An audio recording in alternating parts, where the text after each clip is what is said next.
आज पढ़ा रहे हैं अध्याय तीसरा का हेडिंग है। क्या हेडिंग है देखिए, ग्रामीण नगरीय ग्रामीण समुदाय का अर्थ एवं परिभाषा। हेडिंग है ग्रामीण समुदाय का अर्थ एवं परिभाषा। क्या है हेडिंग? ग्रामीण समुदाय का अर्थ एवं परिभाषा, डिफिनेशन है ना ग्रामीण समुदाय का, है ना। Meaning and definition of rural community. ग्रामीण समुदाय की विशेषता, अर्थ और विशेषता। इंग्लिश में meaning and definition of rural community. समझ रहे हैं, हेडिंग है। अब जानिए भाई, समाजशास्त्रीय अर्थ में गांव को समुदाय का एक रूप माना गया है। क्या माना गया? गांव को कम्युनिटी का एक रूप माना गया है। गांव को क्या माना गया है? गांव को, है ना। समाजशास्त्रीय अर्थ में नगर को एक गांव का रूप, गांव का एक रूप माना गया है। समाजशास्त्रीय अर्थ में, बात समझ रहे हैं, एक रूप माना गया है। और यही कारण है कि अधिकांश विद्वानों ने गांव को नगरीय समुदाय के रूप में परिभाषित किया है। क्या किया है? गांव को नगरीय समुदाय के रूप में परिभाषित किया है। इस प्रकार ग्रामीण समाज अनेक गांवों का, समुदायों का योग है। अनेक समुदाय का क्या है? योग है। ग्रामीण समुदाय के सदस्यों के बीच प्राथमिक, सरल, अनौपचारिक और घनिष्ठ संबंध पाए जाते हैं। क्या पाए जाते हैं? घनिष्ठ संबंध होते हैं, अन्योन्याश्रय संबंध। जैसे गुरु और शिष्य में क्या होता है? अन्योन्याश्रय संबंध। तो इसको बोला जाता है घनिष्ठ संबंध पाया जाता है ना, संबंध पाया जाता है। ग्रामीण समुदाय के संदर्भ के बीच प्राथमिक, सरल, अनौपचारिक और घनिष्ठ संबंध पाए जाते हैं। इसका मुख्य व्यवसाय कृषि या उससे संबंधित अन्य चीज होता है। गांव में क्या है भाई? गांवों का देश है। गांव कृषि मुख्य व्यवसाय है। खेती बाड़ी करना, एग्रीकल्चर करना व्यवसाय का मुख्य आधार है।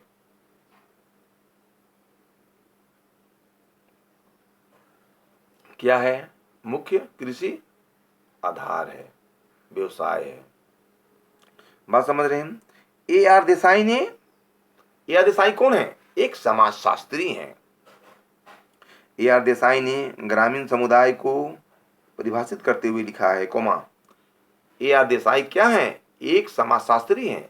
A.R. देसाई ने ग्रामीण समुदाय को परिभाषित करते हुए लिखा है कि गांव ग्रामीण समाज की एक प्रमुख इकाई है। यानी A.R. देसाई समाजशास्त्री हैं। A.R. देसाई ने ग्रामीण समुदाय को परिभाषित करते हुए लिखा है। क्या लिखा है? कि गांव ग्रामीण समाज की एक प्रमुख इकाई है। देखिए परिभाषा, कितना सुंदर परिभाषा है। यानी A.R. देसाई के अनुसार ग्रामीण समुदाय को परिभाषित करते हुए लिखा है कि गांव ग्रामीण समाज की एक इकाई है। कितना सुंदर परिभाषा है। नंबर थोड़ी मिलेगा लिखने से, है ना। एक क्या है? इकाई है, एक अंग है। कितना सुंदर परिभाषा है ना। एक इकाई माना है, एक अंग माना है। एग्जाम में सॉलिड नंबर मिलेगा ये सब लिखने से, है ना। A.R. देसाई ने ग्रामीण समुदाय को परिभाषित करते हुए कहा है कि गांव नगरीय समाज की एक इकाई है। यह एक रंगमंच है। यह एक क्या है? रंगमंच है। देखिए परिभाषा कितना सुंदर है। रंगमंच है जहां ग्रामीण जीवन का प्रमुख भाग स्वयं प्रकट होता है। जहां ग्रामीण जीवन का भाग स्वयं क्या है? प्रकट होता है और कार्य करता है। गांव सामूहिक विनिवास स्थान की प्रथम स्थापना है। क्या है? प्रथम स्थापना है। बात समझ गए? जैसे कृषि अर्थव्यवस्था की उत्पत्ति है। जैसे कृषि क्या है? अर्थव्यवस्था की उत्पत्ति है। कृषि मुख्य व्यवसाय है ग्रामीण क्षेत्र की। आप भी जानते हैं चीज को, क्या है मुख्य व्यवसाय है। अब परिभाषा कंप्लीट हो गया, एग्जाम में लिखिएगा आप, नंबर सोलिड मिलेगा, है ना। आएगा ग्रामीण समुदाय की कोई परिभाषा लिखे, अथवा ग्रामीण समुदाय से क्या समझते हैं, अथवा ग्रामीण समुदाय का कोई परिभाषा लिखिए, अथवा ग्रामीण समुदाय से क्या समझते हैं। देखिए हम पढ़ा रहे हैं, ये दूसरी बार रिपीट पढ़ा रहे हैं और लिखा रहे हैं। और कोई परेशानी हो तो हमसे आप पूछिए।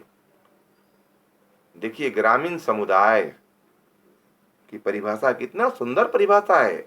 ए आर देसाई बोलते हैं कि ग्रामीण समुदाय को परिभाषित करते हुए लिखे हैं, क्या लिखे हैं कि गांव ग्रामीण समाज की एक प्रमुख इकाई है। क्या है? एक प्रमुख इकाई है। यह एक रंगमंच है। आपको एग्जाम में लिखना होगा आंसर, इसका परिभाषा एग्जाम में आएगा। ग्रामीण समुदाय का अर्थ क्या है, ग्रामीण समुदाय की कोई परिभाषा लिखे, ग्रामीण समुदाय से क्या समझते हैं। जो पढ़ाए हैं इसको लिखिएगा, तब नंबर आपको मिलेगी सॉलिड, है ना। इस प्रकार सामान्य अर्थ में गांव से अर्थ उस स्थान से है। देखिए ठेठ भाषा में पढ़ा रहे हैं। इस प्रकार सामान्य अर्थ में गांव से अर्थ उस स्थान से है जहाँ की निवास मुख्यतः कृषि कार्य खेती से जुड़े होते हैं। कितना सुंदर है, खेती से कृषि कार्य से जुड़े होते हैं।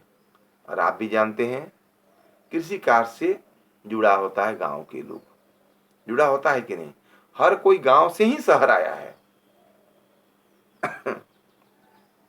रॉबर्ट रेडफील्ड ने सभी मानव समुदाय को मुख्यतः 3 रूपों में विभक्त किया है। रॉबर्ट रेडफील्ड समाजशास्त्री हैं। क्या है रॉबर्ट रेडफील्ड? एक समाजशास्त्री हैं। इन्होंने मानव समुदाय को मुख्यतः 3 रूपों में विभक्त किया है, 3 भागों में बांटा है। लघु कृषक और बृहत समुदाय, लघु कृषक और बृहत समुदाय के रूप में बांटा है। रेडफील्ड ने लघु समुदाय को जनजातीय समुदाय, कृषक समुदाय को ग्रामीण समुदाय तथा बृहत समुदाय को नगरीय समुदाय के रूप में परिभाषित किया है। क्या है? बृहत समुदाय के रूप में परिभाषित किया है ना, परिभाषित किया है। एच.एल. स्मिथ ने गांव नाम का प्रयोग सामान्यतः किसानों की बस्तियों के लिए किया है। मेरिलियम एल्ड्रिज ने ग्रामीण समुदाय एक ऐसा समुदाय है जिसमें हम सभी एक छोटे से केंद्र के चारों ओर संगठित होते हैं तथा सामान्य प्रभावित हितों में भागीदारी होते हैं। तरह तरह की परिभाषा है ना। अब आपको समझना है। मेडल थॉमकिन ने ग्रामीण समुदाय को परिभाषित करते हुए लिखा है कि गांव स्पष्ट रूप से इनके निवासियों के लिए एक महत्वपूर्ण तथा सामाजिक इकाई है। वे लोग बृहत समाज की गतिविधियों में भाग लेते हैं और सभ्यता के प्रति कटिबद्ध होते हैं। सभ्यता प्रति क्या होता है? कटिबद्ध होता है। इस प्रकार हम कह सकते हैं कि गांव यानी ग्रामीण रूरल क्षेत्र गांवों का देश है। एक कृषि पर आधारित होता है ना। बस आज इतना ही।